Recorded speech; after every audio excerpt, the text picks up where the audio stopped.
So, a fatal shooting happens in Minneapolis, it involves a federal agent, and it just explodes in a controversy. But one YouTube channel, A Righteous Perspective, says that the story most of us heard is, well, a deliberate lie. In this explainer, we're going to unpack their pretty provocative claims about the media, the government, and what they see as a country teetering on the edge. Right out of the gate, the source goes straight for the jugular with this comparison. When they bring up Jefferson Davis, they're not just criticizing Minnesota's governor. No, they're basically accusing him of treason and framing this whole thing as a lead-up to an actual civil war. It is an incredibly powerful and, deeply divisive way to kick off their argument. Okay, so how does a righteous perspective even build this case? First, we're going to look at the two totally different stories that came out of the incident. Then we'll follow their chain of blame, as they see it, hitting the media, then the governor, and then the protesters. And finally, we'll get to the really stark warning they give their audience at the end of it all. Every story has a beginning, right? And for this one, it's a tragic, fatal encounter between a woman and a federal ICE agent in Minneapolis.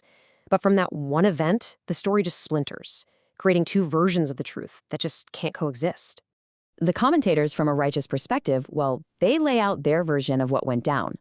They argue that the woman's actions, not listening to a federal officer's commands, and then hitting the gas, aiming her car at him, were the direct cause of what happened. The way they see it, this makes the whole thing an avoidable tragedy. So here you can see the two narratives right next to each other, and wow, the difference is just night and day. The source argues that while the mainstream media is focusing on her identity, a mother, a poet, they are deliberately leaving out what the commentators believe are the most important facts, her legal status and what she allegedly did during the encounter. For them, this isn't just a different perspective, it's a calculated omission of the truth. And this right here is the fundamental question that drives their entire analysis. In their world, this isn't just about a different journalistic angle, it's a purposeful distortion. And that leads them to start pointing fingers at who they think is pulling the strings. All right, the first group that the source holds responsible for this massive gap in the narrative is what they call the corporate or mainstream media. This quote really gets to the heart of their argument. The commentators from A Righteous Perspective don't see journalists as neutral observers at all. They see them as false prophets who are actively crafting a specific, and in their view, totally misleading vision of events, all to manipulate public opinion and spark outrage. And they go even deeper.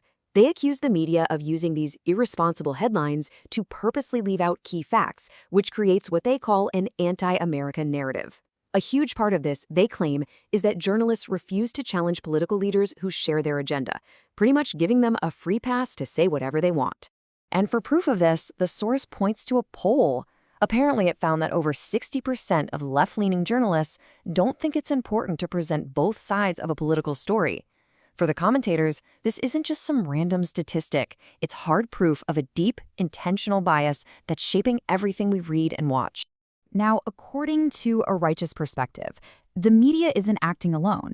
They argue that political leaders are amplifying this distorted narrative, and they point their finger directly at Minnesota's Governor Tim Walz. He's their next target. The commentators describe the governor's response as not just inflammatory, but as something that's getting dangerously close to sedition. You can hear it in the way they ask, is he declaring a civil war? They're painting his public statements as a direct and really dangerous challenge to the federal government. The source says the governor is writing a check that the people of Minnesota have to cash. They specifically call out his suggestion of using the National Guard to block federal agents, calling it a reckless escalation. And they claim it's something he would absolutely condemn if it came from someone on the other side of the political aisle.